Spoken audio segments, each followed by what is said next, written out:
Assalamualaikum warahmatullahi wabarakatuh. Kembali lagi di channel Marsha Subiakto.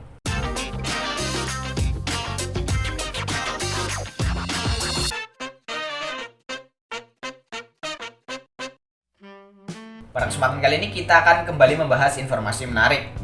Kali ini terkait dengan P3K Guru.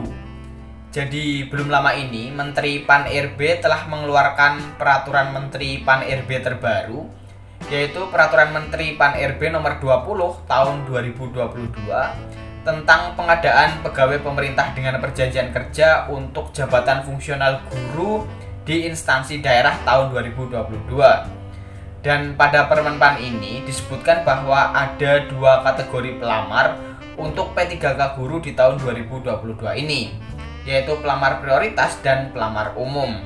Dan tentunya bagi pelamar prioritas yang masuk dalam peraturan Menteri Pan-RB ini akan diprioritaskan atau akan mendapatkan keistimewaan pada seleksi P3K di tahun 2022 ini. Dan nanti kita akan lihat siapa-siapa saja yang masuk ke dalam pelamar prioritas yang ada pada peraturan Menteri Pan-RB tersebut.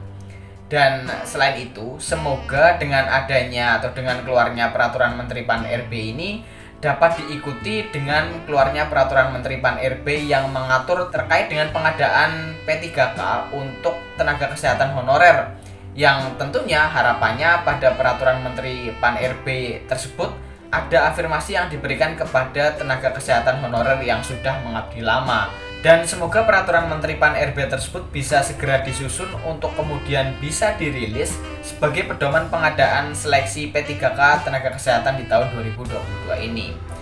Dan kali ini kita akan coba lihat isi dari Permen Pan-RB 20 tahun 2022. Untuk itu bagi yang penasaran, simak terus.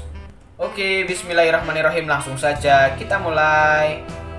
Jadi ini adalah Peraturan Menteri Pan-RB nomor 20 tahun 2022 tentang pengadaan pegawai pemerintah dengan perjanjian kerja untuk jabatan fungsional guru pada instansi daerah tahun 2022. Dan pada pasal 4 disebutkan bahwa pelamar yang dapat melamar sebagai P3K jabatan fungsional guru pada instansi daerah tahun 2022 terdiri atas kategori A pelamar prioritas dan B pelamar umum. Jadi tentunya pada pelamar prioritas ini akan diberikan keistimewaan pada seleksi P3K di tahun 2022 ini. Kemudian pada pasal 5, pelamar prioritas sebagaimana dimaksud dalam pasal 4 huruf A terdiri atas A pelamar prioritas 1, B pelamar prioritas 2, dan C pelamar prioritas 3. Jadi pada kategori pelamar prioritas pun ada grade-nya ya, yaitu grade 1, 2, dan 3. Kemudian 2, pelamar prioritas 1 sebagaimana dimaksud pada ayat 1 huruf A terdiri atas A, THK 2 atau tenaga honorer K2 yang memenuhi nilai ambang batas pada seleksi P3K jabatan fungsional guru tahun 2021. Jadi tentunya ini ya, THK 2 yang memenuhi nilai ambang batas pada seleksi P3K jabatan fungsional guru tahun 2021 adalah yang paling diprioritaskan atau paling istimewa pada seleksi P3K guru di tahun 2022 ini. Kemudian B, guru non ASN yang memenuhi nilai ambang batas pada seleksi P3K jabatan fungsional guru tahun 2021. Selain THK 2, guru non ASN yang memenuhi nilai ambang batas juga menjadi prioritas pertama. Kemudian C, lulus PPG yang memenuhi nilai ambang batas pada seleksi P3K jabatan fungsional guru tahun 2021. Kemudian terakhir, guru swasta yang memenuhi nilai ambang batas pada seleksi P3K jabatan fungsional guru tahun 2021. Jadi intinya A, B, C, D ini memprioritaskan para guru yang telah mengikuti seleksi P3K di tahun 2021, baik itu tahap 1 dan tahap 2 yang sudah memenuhi nilai ambang batas. Jadi ini adalah prioritas pertama yang nantinya akan diterima pada P3K guru di tahun 2022 ini. Kemudian 3, pelamar prioritas 2 sebagaimana dimaksud pada ayat 1 huruf B merupakan THK 2. Jadi untuk tenaga honorer K2 yang tidak mengikuti seleksi di tahun 2021 atau di tahun 2021 belum lulus passing grade atau tidak memenuhi ambang batas merupakan prioritas kedua. Kemudian 4, pelamar prioritas 3 sebagaimana dimaksud pada ayat 1 huruf C merupakan guru non-ASN di sekolah negeri yang terdaftar di Dapodik dan memiliki masa kerja paling rendah 3 tahun. Kemudian untuk prioritas 3 ini adalah guru non-ASN atau guru honorer ya, yang sudah mengabdi paling rendah atau paling sedikit yaitu sebanyak 3 tahun atau selama 3 tahun. Walaupun guru honorer atau guru non-ASN ini tidak mengikuti seleksi P3K di tahun 2021 ataupun belum memenuhi nilai ambang batas pada seleksi P3K di tahun 2021. Jadi itulah 3 prioritas pelamar yang nantinya akan diistimewakan pada seleksi P3K di tahun 2022 ini, khususnya untuk guru ya.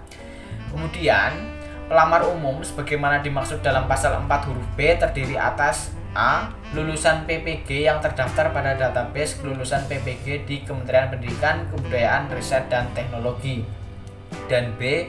Pelamar yang terdaftar di Dapodik. Jadi pelamar umum pun ini juga harus sudah lulusan PPG, kemudian harus juga terdaftar di Dapodik. Bukan semata-mata pelamar umum yang belum lulus PPG ataupun tidak terdaftar di Dapodik. Jadi ada syaratnya juga untuk bisa menjadi pelamar umum pada seleksi P3K guru di tahun 2022 ini. Kemudian pelamar sebagaimana dimaksud dalam pasal 4 harus memenuhi persyaratan umum sebagai berikut ya. Persyaratan yang biasa dipersyaratkan pada seleksi ASN ya ini. Kemudian yang penting lagi ini ya, pada paragraf 5 seleksi prioritas pasal 32 1. Seleksi kompetensi bagi pelamar prioritas 1 menggunakan hasil seleksi tahun 2021. Jadi nantinya para pelamar prioritas 1 ini tidak harus tes lagi ya, karena menggunakan hasil seleksi tahun 2021. Kemudian 2. Seleksi kompetensi sebagaimana dimaksud pada ayat 1 terdiri atas seleksi kompetensi 1 dan seleksi kompetensi 2. 3. Dalam hal pelamar sebagaimana dimaksud pada ayat 1 mengikuti seleksi kompetensi 1 dan seleksi kompetensi 2, hasil seleksi yang digunakan mengikuti ketentuan sebagai berikut. A. Apabila pelamar memilih jabatan yang sama pada seleksi kompetensi 1 dan seleksi kompetensi 2, maka dinyatakan lulus dengan menggunakan nilai akhir paling tinggi. Jadi bagi pelamar dengan kategori prioritas 1 yang pada tahun 2021 mengikuti 2 tahapan seleksi P3K menggunakan nilai paling tinggi ya. Jadi yang tertinggi pada seleksi pertama ya tentunya seleksi pertama, nilai seleksi pertama yang digunakan. Begitu juga jika seleksi kedua yang paling tinggi. Kemudian B. Apabila pelamar memilih jabatan yang berbeda pada seleksi kompetensi 1 dan seleksi kompetensi 2, maka dinyatakan lulus dengan menggunakan nilai akhir pada seleksi kompetensi 2 terlebih dahulu. Kemudian 4. Seleksi kompetensi bagi pelamar prioritas 2 dan pelamar prioritas 3 dilakukan dengan menilai kesesuaian A. Kualifikasi akademik, B. Kompetensi, C. Kinerja, dan D. Pemeriksaan latar belakang atau background check.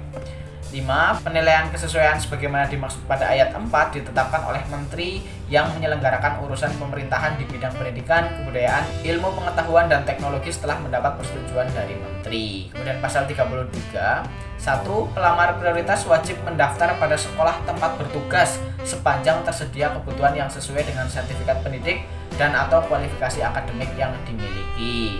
Kemudian ini ya, bagi seleksi umum atau bagi pelamar kategori umum, pada pasal 34 ayat 1, seleksi kompetensi bagi pelamar umum dilakukan dengan menggunakan sistem CAT-UNBK.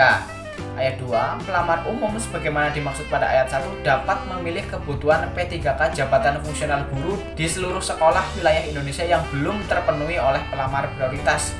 Jadi tentunya paling prioritas atau yang paling diutamakan adalah menerima pelamar prioritas dulu ya, yang tadi ada 3, 1, 2, 3. Jadi tentunya pelamar prioritas sangat diprioritaskan atau sangat diistimewakan pada seleksi P3K guru di tahun 2022 ini. Jadi mungkin itu yang bisa disampaikan pada kesempatan kali ini. Jika ada tanggapan atau pertanyaan silahkan tinggalkan di kolom komentar. Terima kasih, mohon maaf bila ada kesalahan. Wassalamualaikum warahmatullahi wabarakatuh.